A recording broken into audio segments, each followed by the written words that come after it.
Hello guys and welcome to the NotUnmortal channel. I am Isaac to give you a weekly dose of tech and gaming news. Have you ever felt that your dash charge or warp charge or any other variant is too slow? Well, Qualcomm's got you covered because they have announced a Quick Charge 5 which can deliver more than 100 watts of power, or in more simpler terms 0 to 50% in just 5 minutes. That is for a 4500 mAh battery. It is also backwards compatible with the previous Quick Charge versions. It operates about 10 degrees cooler than the previous Quick Charge 4. Qualcomm also stated that the Quick Charge 5 will be available on phones with Snapdragon 865 or better.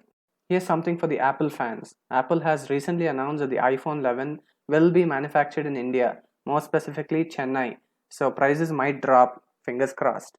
To those of you who don't know, CES basically stands for Consumer Electronics Show. It's basically an exhibition and a lot of electronic products, more than 7 lakhs actually, in more than 30 categories. It's going to take place in January next year from 6th to 9th and it'll be completely online. Samsung has announced that the M31s is going up for sale on 6th August. There'll be two variants, the 6GB and the 8GB of RAM. Both of them will have 128GB of storage. So if you like the phone, go for it. As many of you know, OnePlus is all set to release the OnePlus Nord in a few days. On 4th August 12 pm, two variants are gonna go up. The first one is the 8GB of RAM and 128GB of storage in both blue marble and grey onyx colors. The other variant, which is 12GB of RAM and 256GB of storage, but only in grey onyx. Now, if you want the blue marble in the 256GB of storage version, you will need to wait till 6th August 12 pm. Those of you who want 6GB of RAM and 64GB of storage variant will have to wait till September. If you want an American Express card, you can get 2K off, and there's 6 months of no cost EMI on all major banks. Now, if you're that person who is simply not satisfied with the normal PS5, there's a lot of cash to spare. Sony's got you covered with a 24 karat gold or platinum PS5, or if that's not your preference, an 18 karat rose gold PS5. Like, wow. With the announcement of Horizon Zero Dawn and the PC counterpart, most of you would be left wondering what the system requirements are. I'll tell you about it.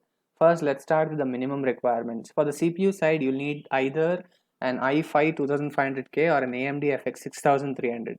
For the GPU, you need either a GTX 780 with 3GB of memory or an AMD Radeon R9 290 with 4GB of memory and 8GB of RAM.